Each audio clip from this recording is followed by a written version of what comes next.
Hey everyone, I'm Case Aiken, and you might know me from other shows on this network or previous appearances on SideQuests, or if you're really in the know, I happen to be the editor for the SideQuests animated videos that we put up every week to correspond to the series. And I wanted to take a minute to talk about a game that I really loved as a kid, and I think it honestly kind of gets buried in conversation about a franchise that's kind of been forgotten, and that's Mega Man 3. So the Mega Man series is technically still going. There was a recent game in the series a year or two ago that was quite fun, and the series in general is usually on every retro collection that has been put out by Nintendo, because it is just a popular series. Mega Man 2 was on the NES Mini, Mega Man X was on the Super NES Mini. The series is not truly forgotten, but it kind of feels like it is sometimes. It's changed in a lot of ways, and considering that it felt as foundational to Nintendo-style games as Mario or Link, it does feel like it is not as appreciated, despite its pedigree. But people do talk about it when they discuss retro games, and that's kind of because it happens to be Mega Man's Star Trek III The Search for Spock to Mega Man 2's Star Trek II The Wrath of Khan.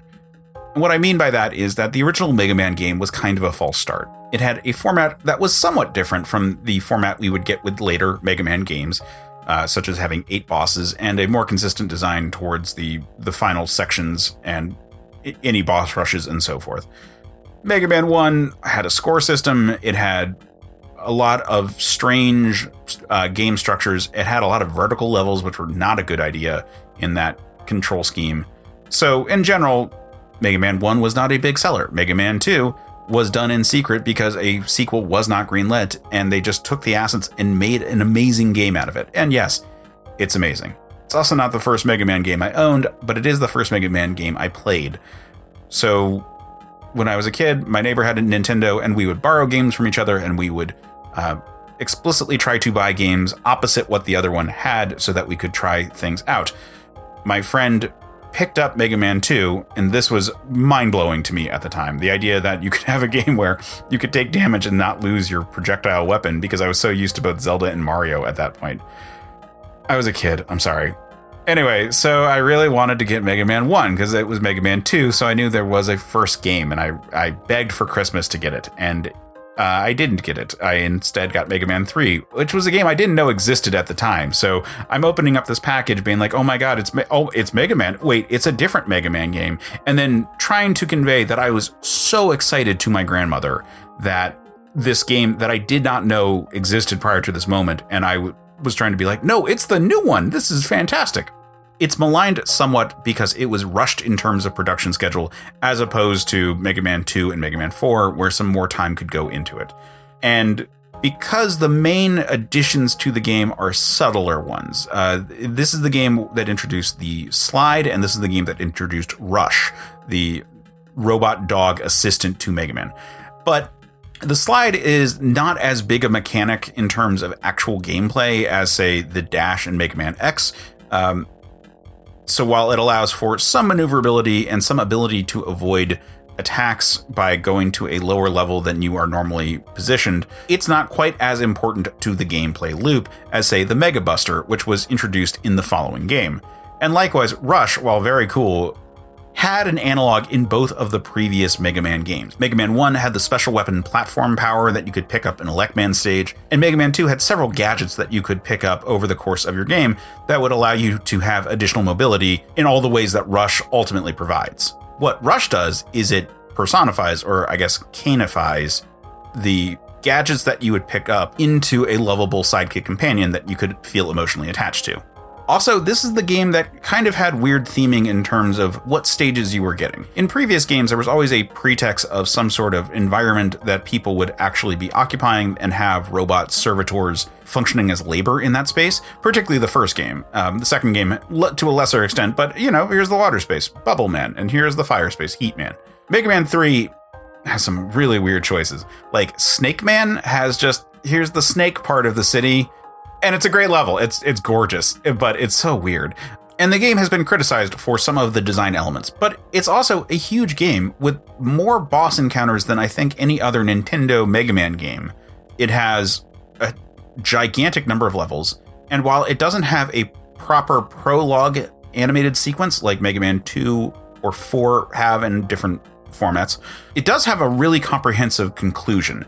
And so when you beat the game, if you're not that versed in Mega Man lore, or if you are for that matter, you are treated to a rundown of all the Dr. Light made robots, which is really cool. If you didn't realize that there was a distinct difference between robots built by Dr. Light in the first game and ones that were built by Dr. Wily in the second and third, this is a spot where you can kind of find out some of that lore. It also explains this recurring character that's been showing up starting in this game, who at the time was called Breakman, but we would find out that it is Proto Man. It is the prototype to the robot that would be Mega Man. And this character is so cool. I adored the concept, and it's kind of a fun jab at the original construction of the Mega Man games, where they wanted to have the character be red, but for color palette issues, they made the character blue. Playing on the musical elements that the game always invokes, particularly in the Japanese setting, where instead of Mega Man, it is Rock Band, which is both a reference to rock, paper, scissors and to rock and roll. The character is called Blues, which is also a forerunner to rock and roll. So I love this character because it's the Racer X type. We all know this type of character exists, and we just fucking love it. It's the same situation with the Green Ranger on Power Rangers. We love having this sort of like later introduced mysterious, Lancer type character. Likewise, Wolverine coming in and being sort of the bad boy on the X-Men. We like that archetype. And Proto Man provided that for this series, and he would continue to be a major character in the series that we got. And then is obviously the direct inspiration for Zero in the Mega Man X series. As far as weapons go, it is hard to compare to Mega Man 2 because the Metal Blade was so good and so much fun for players to get. This game understood that it was overpowered and tried to move away from that in more restrained power sets. Few of the powers are standout winners. They are all situationally useful with cool effects. The Gemini Man one stands out for me because it's the first boss that I beat in the sequence that I figured out, but I don't know if that's actually the right sequence. This is a game, of course, that is in the Mega Man series, and so having hard sequential order is important to how you take down the bosses. You also get a lot of bonus content. I mentioned that there are more boss fights than any other Mega Man game for the NES era, and that is because you actually fight all of the bosses from Mega Man 2 as well. The way it's set up is that there are these sort of standardized robots that have the programming of the Mega Man 2 bosses uploaded into them, so you have this sort of stock robot that you walk into the room, and then there's a sequence of the sprite for the Mega Man 2 boss that floats down into it and infuses it, kind of possessing this entity.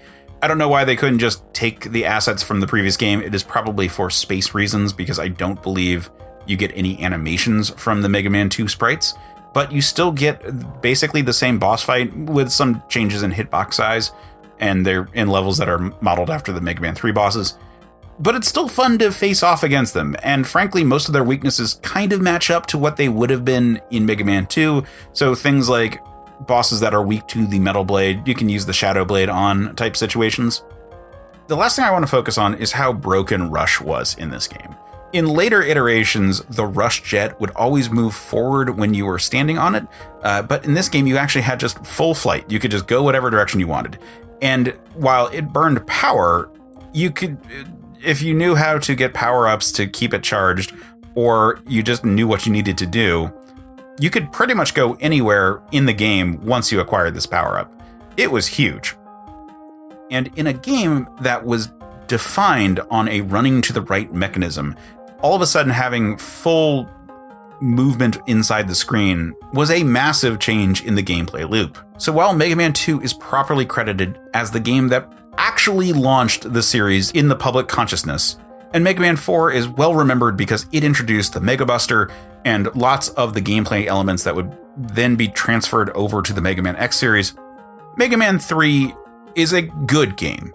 And it's a really good game in a series of really good games. By virtue of being so similar, the Mega Man games are difficult to rate necessarily in terms of like which one is actually better as opposed to which one is more creative when looking at it. Mega Man 2 obviously stands out just because of its point in history, and Mega Man 1 has really iconic boss design. Mega Man 3 continues to have good design, but typically doesn't stand out as much. Likewise, Mega Man 4 is generally considered just a solid game, but with the age of the series starting to show. Mega Man 5 is usually thought to be too easy, but has, for my money, one of the more fun stories in the series. While Mega Man 6 is usually thought to be the weakest of the series, but that's mostly because of how iterated upon the style of game had become. So I guess what I'm saying is that Mega Man 3 is a really good entry in a really good series that they just don't really make like they used to. So check it out. If you like lore, this is the game that really brought it into the actual gameplay and not just in the instruction manuals for the games. If you like cool level design, there's some really beautiful ones. There's some great bosses. It doesn't feel as tired as the later games in the series feels. And while there are some aspects of the game that are not as polished as its predecessor or immediate successor, it has a spark of creativity in its design and is just a really fun game overall. It is a worthy successor to Mega Man 2, and one I just wish more people talked about. So again, thank you for going on this journey with me. Again, I've been Case Aiken. I am a producer on the Certain POV network that this show is a part of. In particular, you should check out my shows Another Pass and Men of Steel, as well as check out the videos that we're putting out on our YouTube page, which I have a hand in all of that. So check out all those things, and you can find that all at certainpov.com. You can find me on Twitter at Case Aiken. And until next time, happy gaming.